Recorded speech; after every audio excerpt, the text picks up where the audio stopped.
Boa tarde, queridos amigos, amigas da Instituição Espírita Caravana Fraterna Nosso Lar. Hoje são 10 de julho, sábado, 16 horas.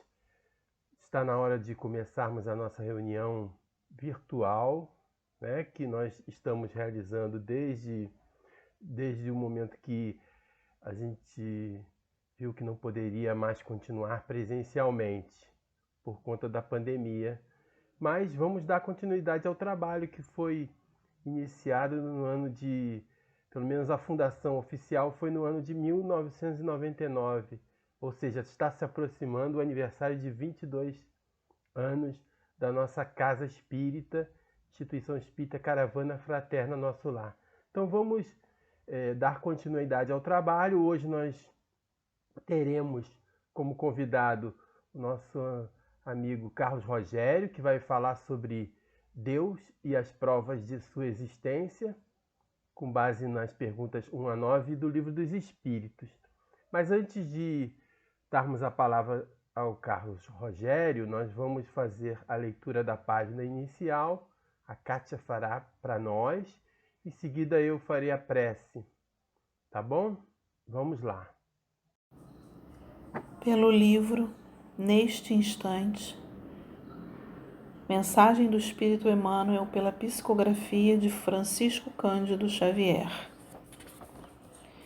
Nos momentos graves, diante de alguma desilusão que te impulsione a perder o incentivo para o trabalho, diante da incerteza que te visite, apontando-te as tentações e riscos que te ameacem, diante das mudanças imprevistas que te obriguem a pensar e a deliberar sem a escola de afetos com os quais já não contas, diante da crítica destrutiva que te induz a desistir de cooperar na oficina do bem, diante de seres queridos que te deixam a sós sem consideração por tua sede e necessidade de companhia, diante das palavras impensadas, partidas de pessoas estimáveis que te façam mergulhar no poço de amargura, diante do corpo doente e abatido, que te lance o pensamento no deserto da tristeza e da insegurança,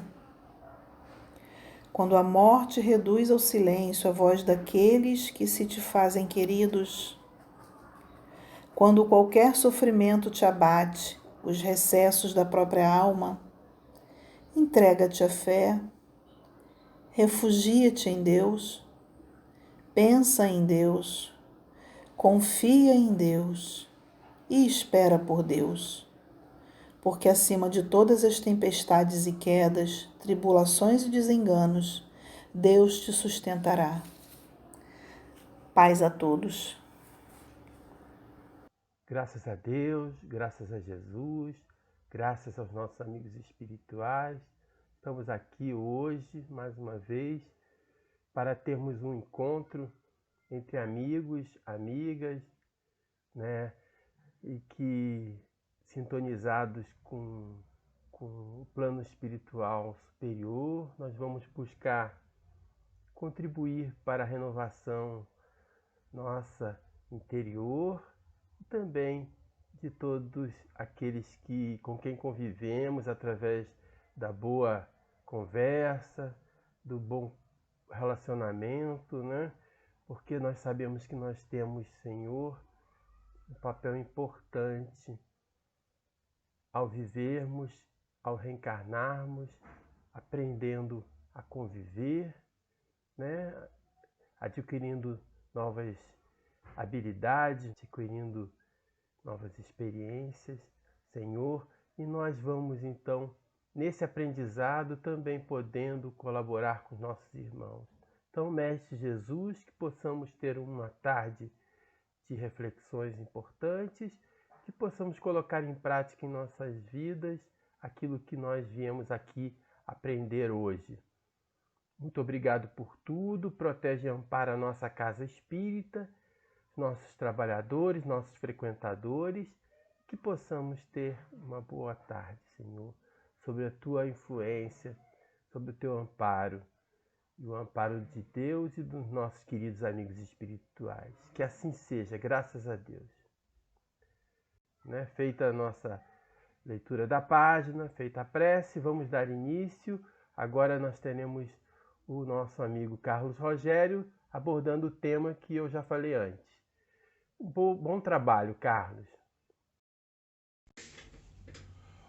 Olá, companheiros.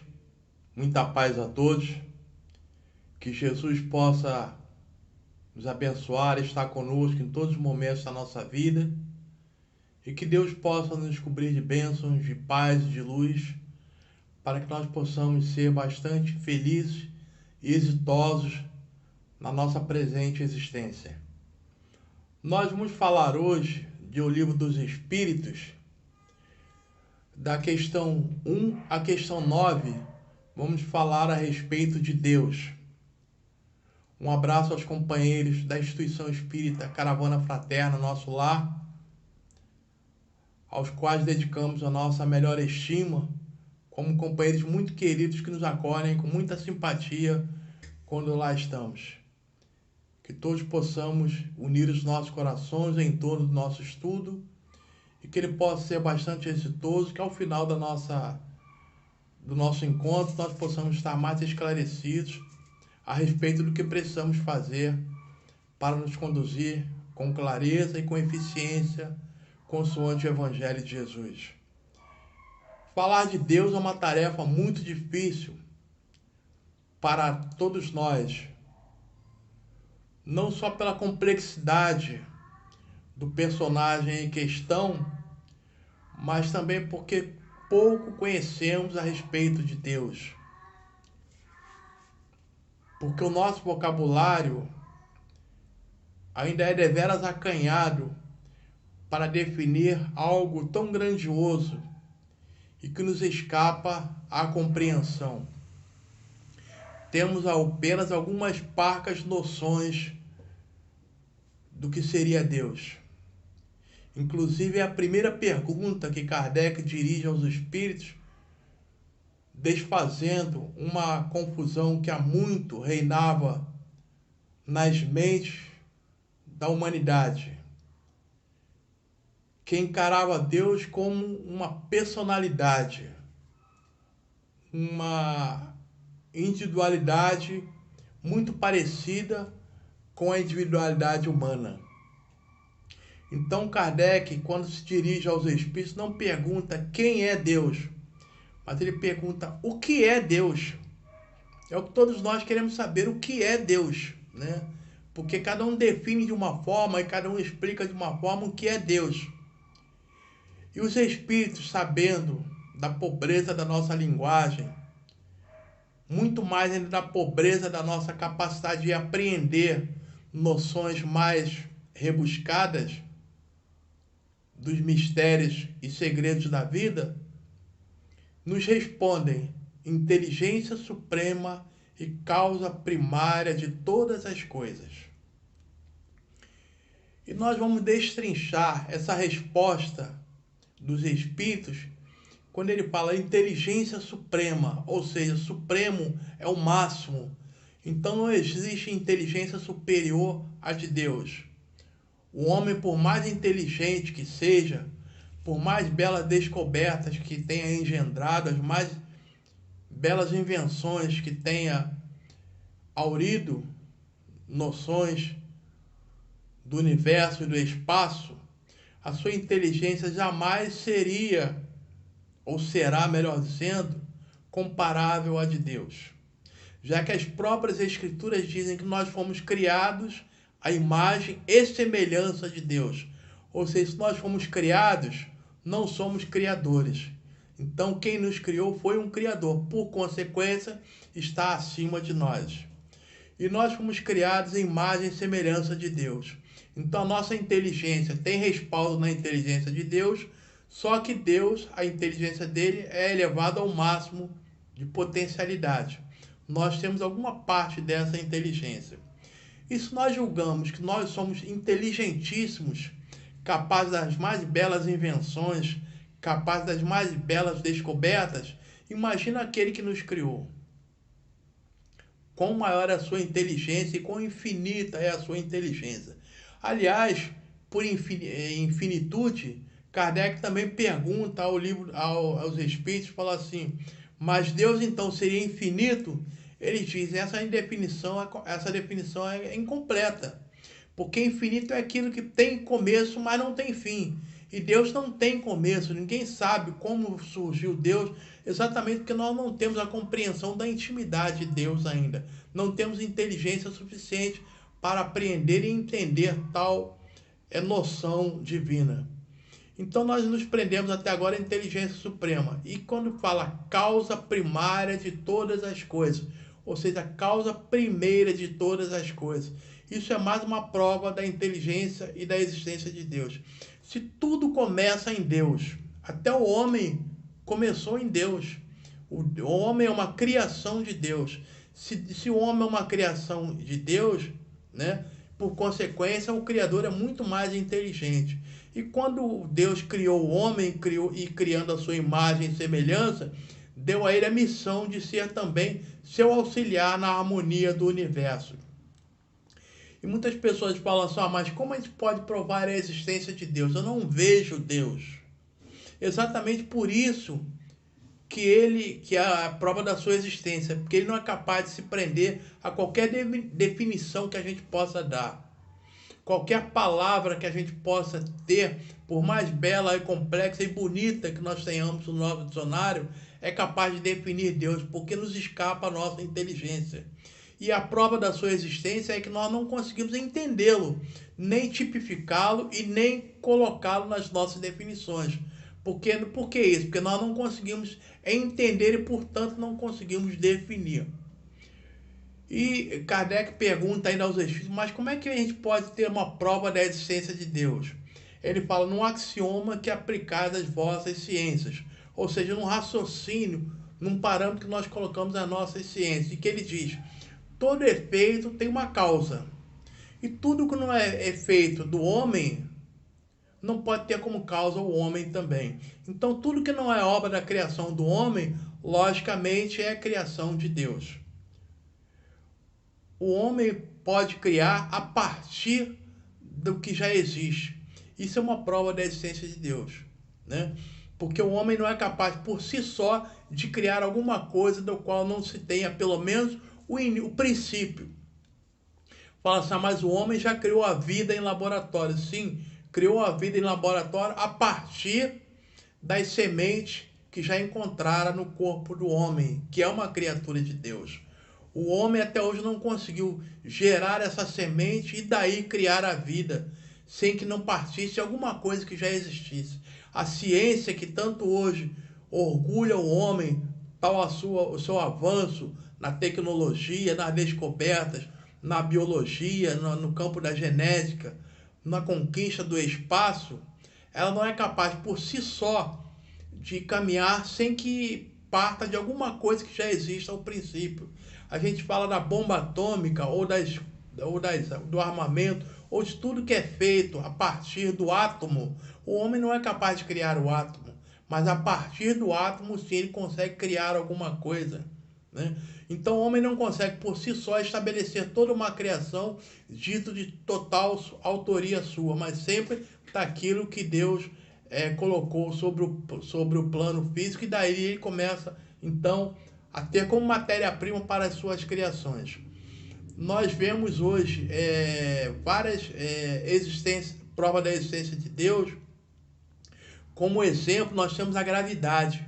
O homem explica a gravidade, mas não sabe como surgiu ou por que existe a gravidade. Sabe que ela existe e que ela é necessária. Nós vivemos num planeta, o planeta Terra, que não é preso no espaço por nenhum laço, mas é mantido na sua órbita por forças magnéticas. E tem uma pequena inclinação, que se fosse um pouco inclinado para cima ou para o meio, a vida na Terra seria insustentável, né?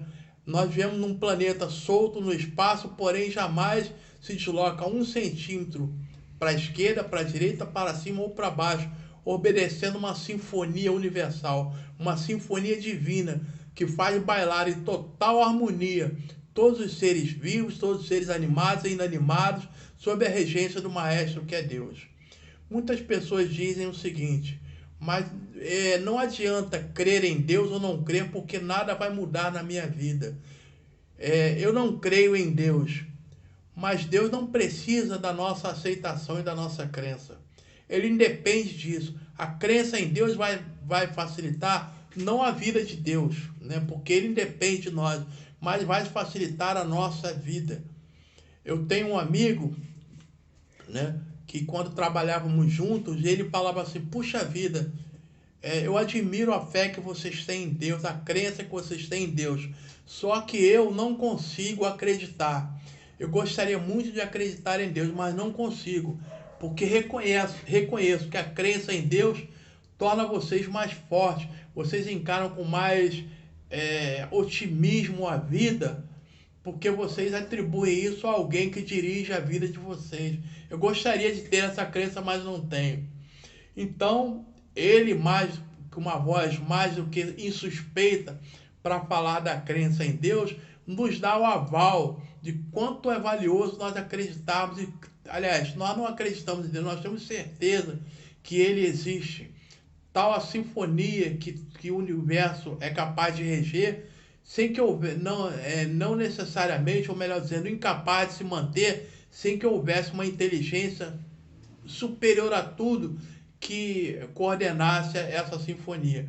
Então essa crença para nós, essa certeza da existência de Deus, nos torna mais fortes, mais firmes, certos de que tudo obedece a um comando inteligente, a uma força inteligente, que dirige com maestria todo o universo que nos abriga. Kardec pergunta aí, assim, mas não se poderia explicar a matéria, mesmo pela matéria, sem a interferência de Deus? Se olhássemos a intimidade da matéria, não poderia estar explicado aí? E os Espíritos respondem, você vai entender a matéria, mas a matéria existe. O que existe antes da matéria? Quem criou a matéria, se não Deus? Explica-se, uma das teorias que explica o universo é o famoso Big Bang, uma explosão que em algum momento havia uma bola incandescente vagando no universo, que hoje já se trabalha com uma nova denominação, a ciência já trabalha com uma nova denominação, que hoje não é mais o universo, mas o multiverso, ou seja, o universo é bem maior e bem mais numeroso, com vários corpos, com vários astros soltos no espaço, muito mais do que se imaginava. A grandeza que se atribui ao universo é muito maior do que aquela que hoje é constatada. Então, já se trabalha com o conceito de multiverso. E até hoje não se descobriu, não se tem noção exatamente do tamanho e de tudo que compõe o universo. Basta dizer que a ciência ora, está descobrindo novos planetas, novos sistemas solares, novas Via Láctea, novos sistemas onde poderia inclusive se manter a vida, diferente da nossa, mas capaz de manter também a vida.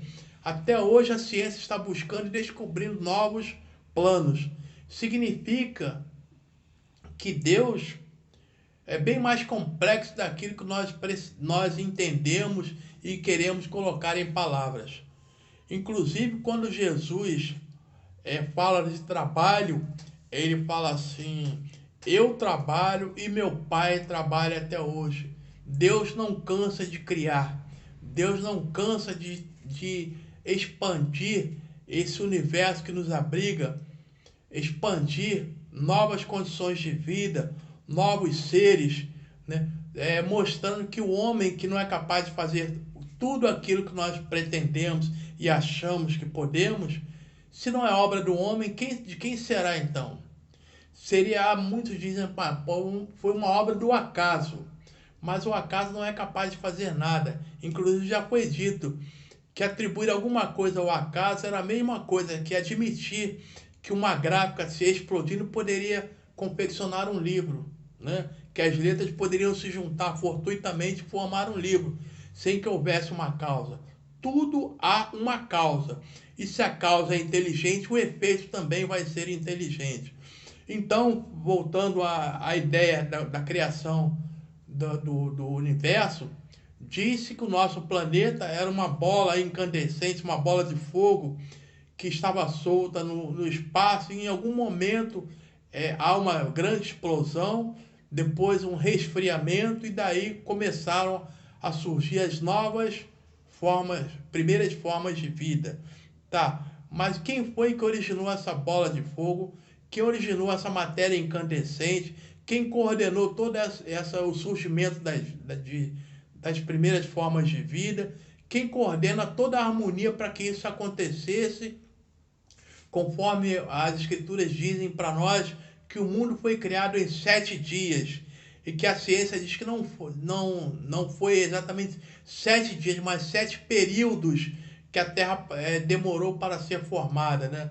Que fala lá do período terciário, secundário e por aí vai, né? Foram os estágios que a Terra precisou alcançar para que pudesse chegar à condição de abrigar vida. E quem estava por trás de todo esse, o que está por trás de todo esse cenário, de todo esse acontecimento, se não Deus, que foi capaz, que é capaz, melhor dizendo, de fazer várias obras, erigir várias coisas, das quais não sabemos nem mesmo explicar ou ter uma razoabilidade nas explicações que podemos fornecer. Se não Deus, que é o causador, é o autor da nossa vida, que faz com que o nosso corpo funcione como uma máquina perfeita que nenhum homem, por mais inteligente que seja, consegue definir e consegue explicar ou reconstruir em toda a sua totalidade e harmonia. Basta dizer que o equipamento humano é tão perfeito, tão harmônico, que o homem hoje já consegue mexer em várias partes do nosso corpo, mas ainda há partes que ele não consegue interferir para restabelecer a harmonia do conjunto. Nós podemos citar como exemplo a área cerebral. Nós podemos ter uma lesão na área cerebral, e dependendo da área em que essa lesão ocorrer, o homem não consegue interferir. Alguns órgãos do nosso corpo não se regeneram a partir da intervenção do homem. Se tivermos algum problema em algum desses órgãos, o desencarne será iminente, de acordo com o desgaste desse órgão. Então, se o homem não consegue criar, por consequência, ele não consegue restabelecer a harmonia. Se não Deus, para nos restabelecer a harmonia, a paz, a saúde, nos restabelecer o perfeito funcionamento do nosso equipamento físico, o perfeito funcionamento da natureza. Nós temos a nossa mata, os nossos rios, que não sabemos até hoje como funcionam em total harmonia. Algumas vezes eu já me perguntei, né, há uma explicação biológica e científica para tal? Logicamente eu não tenho essa explicação, porque não sou biólogo, mas o biólogo com certeza terá. Nós vemos aí muitas das vezes as pessoas falarem assim, o rio tal secou, porque é água doce. Por que o mar não seca? Por que é diferente? Que princípio? Quem estabeleceu esse princípio? Não foi o homem. Será que o homem em algum momento criou o mar e disse para ele, a sua água jamais se evaporará? E a onda correrá sempre, depois retornará ao seu fluxo normal. Será que o homem estabeleceu como funciona o mar, como funcionam os rios? Será que o homem estabeleceu a fotossíntese, a absorção dos gases pela nossa vegetação, a absorção do gás carbônico que é expelido pelo homem e retribuindo o oxigênio e devolvendo o oxigênio à natureza, que é a matéria-prima para a nossa respiração? Será que o homem é que erigiu essa lei? Será que o homem é que estabeleceu esse princípio? Será que o homem estabeleceu que o sol nasceria nas primeiras horas da manhã e se esconderia ao cair da tarde? E ao cair da tarde ele trocasse de lugar e viria a lua para iluminar todo o planeta? Será que o homem estabeleceu essa ordem de coisas? Será que o homem é capaz de trocar essa ordem de coisas? Que o sol renasça no lugar da lua e a lua, em consequência, no lugar do sol? Foi o homem que estabeleceu essa temática? Será que foi o homem que estabeleceu a lei da gravidade, que todo corpo mais pesado que o ar tende a cair, a se deslocar para baixo? Será que o homem estabeleceu que a partir da saída da órbita terrestre a gravidade seria zero e que nem o corpo mais tenderia para o chão, mas que ficaria solto no espaço? Será que foi o homem que estabeleceu a harmonia do universo? Será que foi o homem que estabeleceu tudo isso? Se não foi o homem, quem foi? Se não uma inteligência muito superior à sua, que coordena essa total harmonia, inclusive coordena a vida do homem. Por isso que o homem não tem direito de tirar a própria vida, porque não foi ele quem estabeleceu nem a sua vida, nem a do seu próximo. Que ser inteligente é esse que erigiu toda essa harmonia e que essa harmonia jamais é quebrada, mesmo que o homem tente interferir nessa harmonia, tentando destruir ou tentando desestabilizar? Quem, senão Deus, é capaz de fazer brilhar no espaço as estrelas siderais, as estrelas que iluminam e enfeitam o nosso céu, muitas das vezes nos fazendo, sendo obras prima para os poetas que conseguem, olhando o céu, erigir poemas, confeccionar poemas que deleitam os nossos ouvidos e as nossas emoções. Quem, senão Deus, é capaz de formar e de confeccionar um ser tão lindo quanto a lua, quanto as estrelas, quanto o sol, quanto o mar, quanto a natureza? A lua que pode contemplar aqueles amores perdidos, aqueles amores não correspondidos, pode abrigar a saudade daquele ser que hoje não está conosco mais fisicamente, mas com certeza é uma dessas estrelas que brilham no universo, a olhar para nós e dizer: você não está esquecido, porque de onde eu estou, aparentemente distante, continuo velando e amando, te amando. Um amor que não conhece fronteiras, nem mesmo a fronteira da morte. Quem, senão Deus, é capaz de manter em nossos corações esse amor inquebrantável, o desejo de fraternidade que temos com os nossos irmãos, de solidariedade, esse amor que guarda os nossos entes queridos, nos guarda na saudade, muitas vezes a tristeza incompreendida que se revolta contra Deus, sendo Ele o nosso Criador, Pai misericordioso, abriga as nossas queixas, as nossas lamúrias, as nossas revoltas, mas sempre dizendo para nós: eu te compreendo e te aceito. Você é um filho meu muito querido, a qual eu amo, a qual perdoo, e com certeza, um dia, conhecendo todos os meus desígnios, saberá que são sempre justos e sempre usados em teu benefício. Glória a Deus nas alturas. Paz na terra aos homens de boa vontade. Que Deus nos abençoe e nos proteja, hoje, agora e sempre.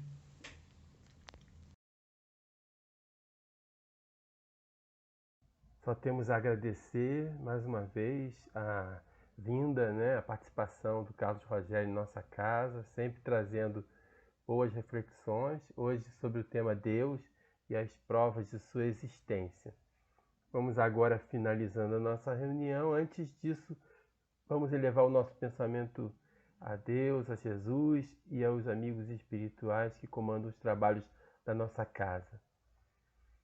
Senhor, Mestre querido, Deus Pai eterno, amigos espirituais, muito obrigado por tudo que temos recebido de amparo, de fortalecimento, de orientação, que possamos dar continuidade a esse trabalho, compenetrados das nossas responsabilidades perante a nós mesmos e perante o próximo, perante toda a sociedade ou sociedades humanas, Senhor. Que possamos então que possamos então pedir por nossos irmãos em humanidade, principalmente por aqueles que estão sofrendo nos seus lares, nas ruas, ou em hospitais, asilos, orfanatos, prisões, em qualquer lugar, Senhor, onde houver sofrimento, que os bons espíritos possam visitar esses irmãos, levando consolo, fé, esperança a cada um, Senhor, renovando as suas energias, e que nós, senhores encarnados, sejamos trabalhadores dessas instituições, ou melhor, em qualquer atividade que nós estivermos desempenhando, que possamos ser mensageiros também do nosso Pai, mensageiros de Ti, Mestre,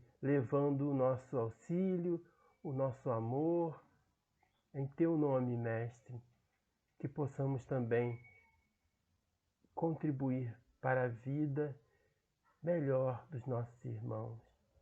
Que em Teu nome, então, Mestre, em nome dos nossos amigos espirituais, acima de tudo, em nome de Deus, possamos dar por encerrada a reunião da tarde de hoje.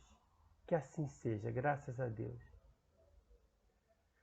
Amigos, amigas, então, finalizada a nossa reunião, nosso compromisso de hoje, e convidamos a todos a participar do nosso próximo encontro no próximo sábado, se Deus quiser. Até lá!